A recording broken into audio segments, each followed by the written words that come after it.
वीरों की भूमि है, ये अध्यात्म की भूमि है और ये समाज के सुधारकों की भूमि है। ऐसी भूमि को भी मैं नमन करते हुए अपनी बात को प्रारंभ करता हूं। मित्रों, आप सब लोग जब गोवर्धन जी को सुन रहे थे तो मैं जो आप लोगों की एकाग्रता देख रहा था और समय समय पर जो तालियां आप बजा रहे थे, उस ताली की गड़गड़ाहट से मैं समझ गया था कि आपने गोवर्धन वर्मा जी को विधानसभा में भेजने का निर्णय ले लिया।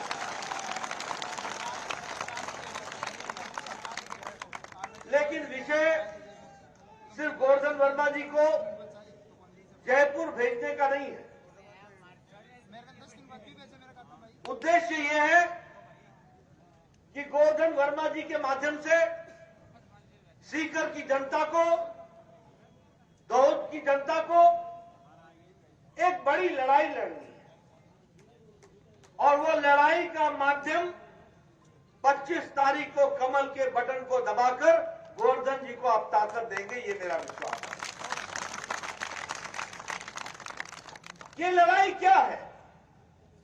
ये लड़ाई ये है कि जिस राजस्थान की पगड़ी, हम जानते हैं कि पगड़ी के खातिर राजस्थान के लोगों ने अपने आप को कुर्बान किया, देश के खातिर कुर्बान। जिस राजस्थान ने संस्कारों में अपने आप को स्थापित किया, देवतुल्य राजस्थान के लोग जिन्होंने देश को एक दिशा दी, आज दुख के साथ कहना पड़ता है कि यह राजस्थान पिछले 5 साल में गहलोत सरकार की खोट के कारण इसको बहुत बड़ी चोट लगी है। इसको हमको समझना, एक तरीके से राजस्थान को ग्रहण लग गया और वो ग्रहण हटाने का समय 25 तारीख है। 25 तारीख को आप राजस्थान को फिर से विकास की पटरी पर आप डालें। मित्रों, आप बताओ, आज राजस्थान की पहचान भ्रष्टाचार के रूप में होती है कि नहीं होती है? होती है कि नहीं होती है? आज राजस्थान की चर्चा बहु बेटियों के साथ अत्याचार की होती है कि नहीं होती है? आज राजस्थान की चर्चा किसानों को धोखा देने के लिए होती है कि नहीं होती है? आज राजस्थान की चर्चा दलित भाइयों के साथ अत्याचार की होती है कि नहीं होती है? आज राजस्थान की चर्चा धार्मिक ध्रुवीकरण और भाई को भाई से लड़ाने का, हिंदू मुस्लिम के बीच में लड़ाई लगाने का काम गहलोत सरकार ने किया कि नहीं किया? मित्रों, ये जो गहलोत सरकार ने धर्म के नाम पर दलितों का साथ अत्याचार, युवाओं के साथ अत्याचार, किसानों के साथ अत्याचार, इसको जवाब देने का मौका है तो 25 तारीख को है और 3 तारीख को गोवर्धन को फिर से एमएलए बना करके आपने भेजना है कि आपने। मित्रों, एक बात और मैं बता देता हूं, मैं इसके बाद फतेहपुर जाऊंगा। मामला सिर्फ दाऊद का नहीं है, मामला सिर्फ सीकर का नहीं है, मामला सारे राजस्थान का है। आपको एक बात मैं बता देता हूं, जहां जहां कांग्रेस रहेगी वहां वहां भ्रष्टाचार रहेगा। जहां जहां कांग्रेस रहेगी वहां लूट होगी। जहां कांग्रेस होगी वहां घोटाला होगा। जहां कांग्रेस होगी वहां घपला होगा। जहां कांग्रेस होगी वहां अत्याचार होगा। जहां कांग्रेस होगी वहां व्यभिचार होगा। जहां कांग्रेस होगी वहां छलावा होगा। जहां कांग्रेस होगी वहां धोखा होगा। और जहां भारतीय जनता पार्टी का कमल होगा वहां विकास होगा। जहां भारतीय जनता पार्टी का कमल होगा वहां तरक्की होगी। जहां भारतीय जनता पार्टी का कमल होगा वहां देश और प्रदेश आगे बढ़ेगा। और मैं जब ये कहता हूं तो कहने के लिए नहीं कहता हूं। जब मैं भ्रष्टाचार की बात करता हूं, बताओ कांग्रेसियों ने पनडुब्बी घोटाला किया था कि नहीं किया था? कि नहीं किया था? गगन में हेलीकॉप्टर का घोटाला किया था कि नहीं किया था? 2G का घोटाला किया था कि नहीं किया था? कोयला का घोटाला किया था कि नहीं किया था? चावल का घोटाला किया था कि नहीं किया था? इन कांग्रेसियों ने न आकाश छोड़ा, न समुद्र छोड़ा, न पाताल छोड़ा, न धरती छोड़ी, कोई लोक नहीं छोड़ा, कोई जगह नहीं छोड़ी जहां भ्रष्टाचार। आप बताइए, गहलोत सरकार ने वृद्धावस्था पेंशन में भ्रष्टाचार किया कि नहीं किया? बताओ भैया, भ्रष्टाचार किया कि नहीं किया? मालूम है कितने का? 450 करोड़ रुपए। आप बताइए भैया, जरा साहब बैठो, आप बताइए, गहलोत सरकार के भाई, गहलोत के भाई ने सब्सिडी का फर्टिलाइजर इसकी चोरी करके एक्सपोर्ट किया कि नहीं किया? किया कि नहीं किया?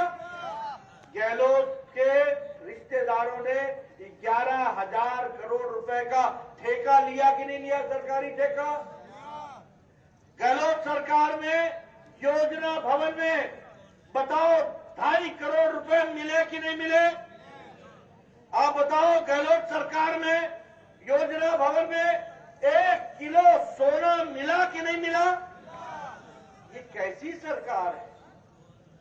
कार्यालय में, सचिवालय में सोना मिले, 2.5 करोड़ रुपए मिले और उसका नाम लेवा कोई ना हो, ऐसा भ्रष्टाचार, इस तरीके का अनाचार। मित्रों, मैं आपसे जानना चाहता हूं, आज दुख के साथ मुझे कहना पड़ता है कि महिला उत्पीड़न में राजस्थान नंबर 1 पर आ गया। हमारी बहनें बैठी हैं, आज दुख के साथ कहना पड़ता है। और क्या कहता हूं कि आज राजस्थान रेप में, बलात्कार में नंबर 1 पर खड़ा हो गया। National record of crime bureau का ये रिकॉर्ड है। क्या आप अलवर की घटना भूल गए? चूरू की घटना भूल गए? प्रतापगढ़ की घटना भूल गए? कौन कौन सी घटनाओं की बात करें? दौसा की घटना भूल गए? कौन सी घटना है जिसको आपको याद नहीं है? मैं बताना चाहूंगा, बाड़मेर की घटना भूल गए? इतना अन्याय।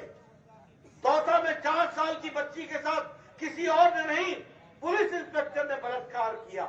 आप बताइए, रक्षक भक्षक बन गया। यह है गहलोत सरकार, इसके बारे में भी हमको सोचना है। आप बताइए, गहलोत सरकार ने किसानों के साथ धोखा दिया कि नहीं दिया? बोला कि नहीं बोला कि आपके कर्जे माफ होंगे? और आज 19,400 किसान की जमीन कुर्क हो गई कि नहीं हो गई? हो गई कि नहीं हो गई? मैं आपसे पूछता हूं कि आए दिन किसान जो खाद का एक्सपोर्ट इसके भाई ने किया, उसके चलते किसानों का नुकसान हुआ कि नहीं हुआ? और अगर मैं धार्मिक उन्माद की बात करूं और धार्मिक उन्माद की चर्चा करूं, तो मैं आपसे पूछना चाहता हूं, आप बताइए, रामनवमी पर शोभा यात्रा को रोका था कि नहीं रोका था? गहलोत सरकार ने रोका था कि नहीं? कांवड़ यात्रा रोकी थी कि नहीं रोकी थी? 300 साल पुराना शिवालय, शिव का मंदिर बुलडोजर से ढाया था कि नहीं ढाया था? आप बताइए कि सर गर्दन से जुदा ये नारे लगे कि नहीं लगे? सर तन से जुदा ये नारे लगे कि नहीं लगे? आपके साथ एक तरीके से धोखा हुआ कि नहीं हुआ? मैं चाहूंगा इसका जवाब 25 तारीख को अच्छे से बटन दबाकर कमल के निशान को जिताइए, गोवर्धन जी को जिताइए। मित्रों, मैं आपसे यह भी कहना चाहता हूं, हमारे नौजवान इतनी बड़ी संख्या में यहां पर इकट्ठा है, आप बताओ, भर्ती घोटाला हुआ था कि नहीं हुआ था? पटवारी के लिए तुम लोगों ने परीक्षा दी थी कि नहीं दी थी? और पेपर लीक हुआ था कि नहीं हुआ था? पुलिस कर्मियों के भर्ती में पेपर लीक हुआ कि नहीं हुआ? और उसी के साथ साथ वन रक्षक के पेपर लीक हुआ कि नहीं हुआ? गोवर्धन जी बोल रहे थे 18 पेपर लीक हुआ है।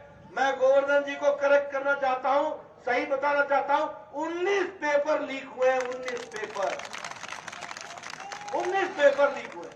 बोलो, ऐसी सरकार को रहने देना है क्या? ऐसी सरकार रहेगी क्या? मित्रों, इसलिए मैं आपको बताना चाहता हूं। आप बताइए, तो मैंने आपको बताया ना कि जहां कांग्रेस है वहां भ्रष्टाचार है, जहां कांग्रेस है वहां अनाचार है, जहां कांग्रेस है वहां व्यभिचार है। अब मैं आपको बताना चाहता हूं, बताइए, जब मैंने कहा कि बीजेपी का मतलब है विकास, बीजेपी का मतलब है विकास, आप बताइए मोदी जी के राज में विकास हुआ कि नहीं हुआ? देश आगे बढ़ा कि नहीं बढ़ा? आज दुनिया में भारत 5वें नंबर की अर्थव्यवस्था बन गया है कि नहीं बन गया है? और आपने गोवर्धन जी को जिताना, 2024 में फिर से मोदी जी की सरकार लाना, भारत 2 साल के अंदर तीसरा अर्थव्यवस्था बन जाएगी, तीसरी सबसे बड़ी अर्थव्यवस्था। आप देखिए, आप बताइए, प्रधानमंत्री आवास योजना मोदी जी ने 4 करोड़ मकान बनाए कि नहीं बनाए? और इस गहलोत ने 9 लाख मकान आपके रोक दिए। मोदी जी ने कहा था कि 20 लाख मकान राजस्थान में बनाएंगे। बताओ, 25 तारीख को आप वोट डालेंगे, फिर से 20 लाख मकान बंद करके रहेंगे। ये भी मैं आपको बताना चाहता हूं। आप बताइए, मोदी जी के नेतृत्व में 80 करोड़ की जनता को 5 किलो गेहूं या 5 किलो चावल मिल रहा है कि नहीं मिल रहा है? मिल रहा है कि नहीं मिल रहा है? और आज भारत की गरीबी मोदी जी के राज में 9 साल में 13.5 करोड़ लोग गरीबी की रेखा से ऊपर उठ गए हैं, ऊपर उठ गए। मुझे बता रहे थे गोवर्धन जी कि यहां कम्युनिस्टों का बड़े समय राज रहा है। मैं कम्युनिस्टों से पूछना चाहता हूं, कभी तुमने गरीब का भला किया था? कहीं भी भला किया था? आज मोदी जी के राज में 13.5 करोड़ लोग गरीबी की रेखा से उभर गए हैं। ये हमको समझना चाहिए कि कैसे गरीबों के लिए लड़ा जाता है। 1% लोग अति गरीबी से नीचे आ गए हैं, ये भी हमको ध्यान में रखना चाहिए। अब गहलोत का घोटाला बताऊं आपको एक और? आप बताओ, गुजरात में पेट्रोल 12 रुपए लीटर कम है कि नहीं है? डीजल कम है कि नहीं है? मध्य प्रदेश में 12 रुपए लीटर कम है कि नहीं है? उत्तर प्रदेश में 12 रुपए लीटर कम है कि नहीं है? यहां गहलोत सरकार में पेट्रोल और डीजल 100 रुपए से ऊपर है कि नहीं है?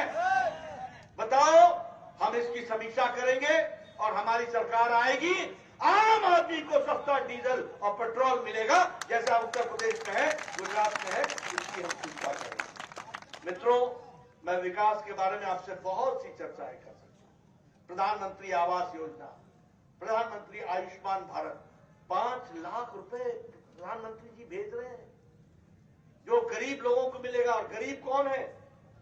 रेड़ी वाला, फेड़ी वाला, रिक्शा वाला, ठेला वाला, सब्जी वाला, बस का ड्राइवर, बस का क्लीनर, कूड़ेदान से प्लास्टिक इकट्ठा करने वाला, बाल काटने वाला, पल्लेदार जो बोझा उठाता है, जो सब्जी मंडी में काम करता है, ऐसे लोगों को 50 करोड़ लोगों को मोदी जी ने 5 लाख रुपए का हेल्थ कवर दिया है, साल का 5 लाख रुपए। अब फिर से गोवर्धन जी को भेजना। अब इसके बाद जब हमारी सरकार आएगी तो 10 लाख रुपए का आपको इंश्योरेंस मिलेगा, आपको हेल्थ कवर मिलेगा। उसी तरीके से जल जीवन मिशन में हर घर को पानी पहुंचाना। हमारी माताएं बैठी हैं, आप सब लोग पानी के लिए 2-2 किलोमीटर दूर जाया करती थी कि नहीं जाया करती थी?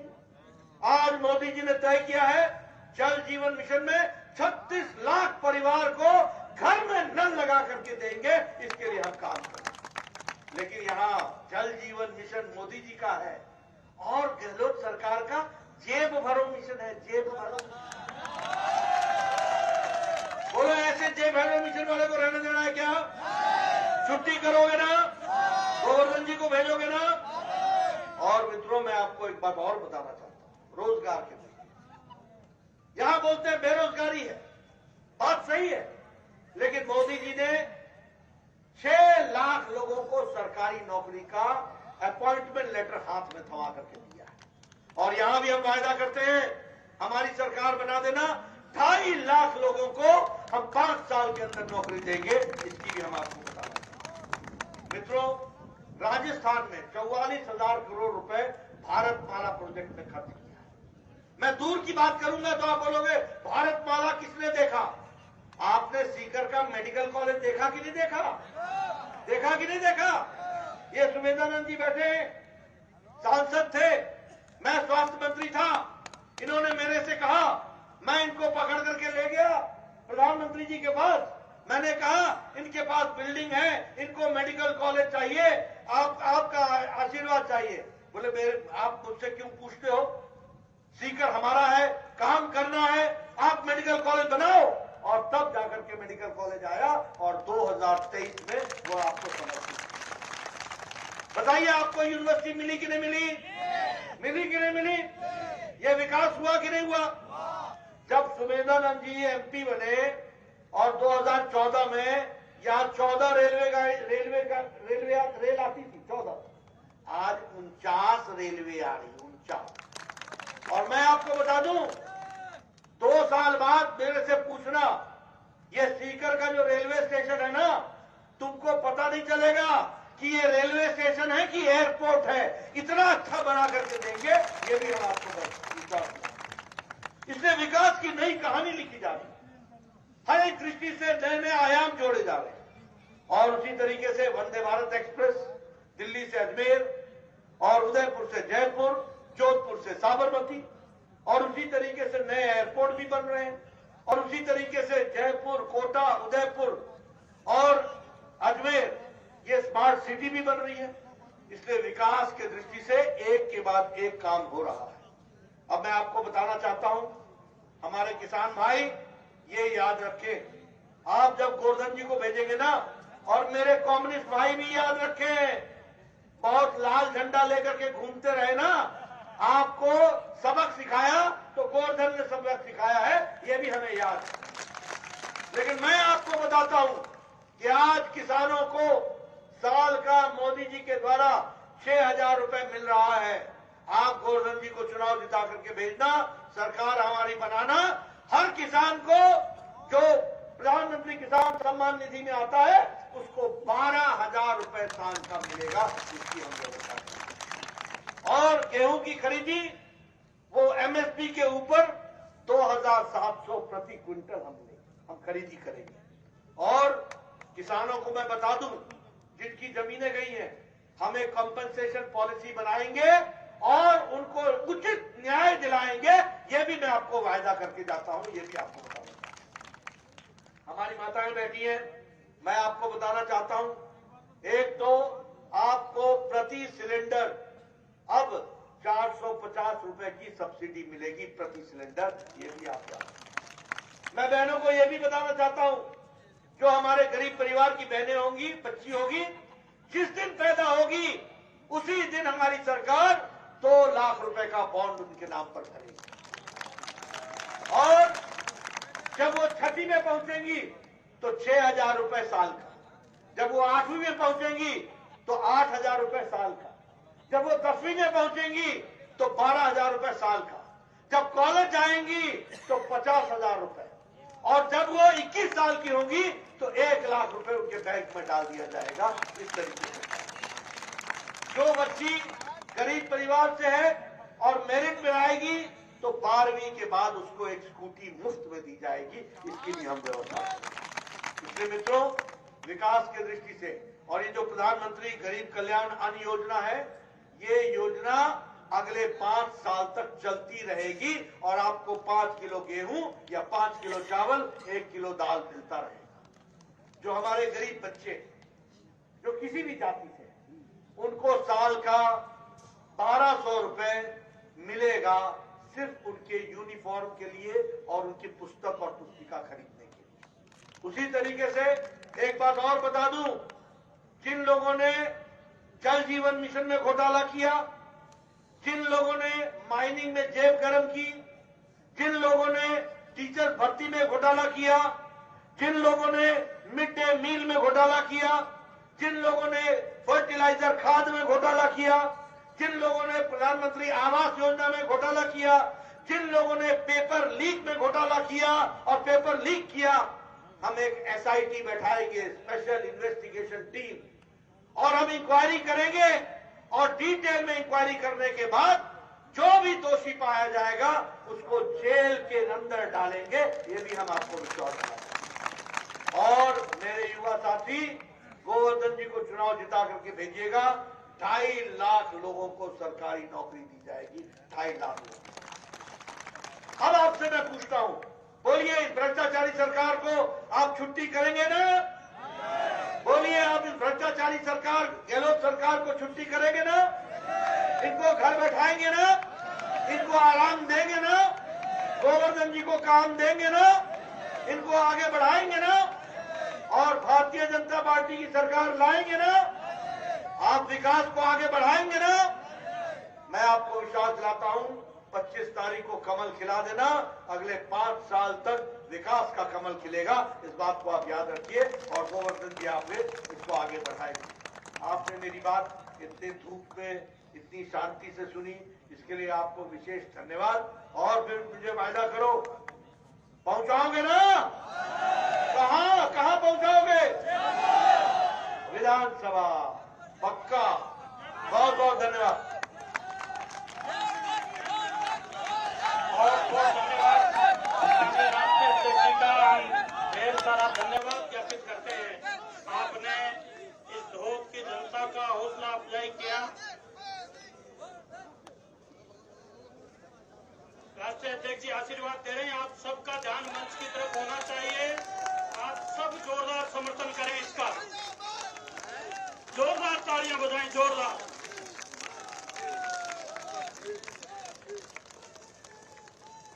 मैं राष्ट्रीय अध्यक्ष जी का बहुत धन्यवाद ज्ञापित करता हूं। आपने धोख की जनता का मान सम्मान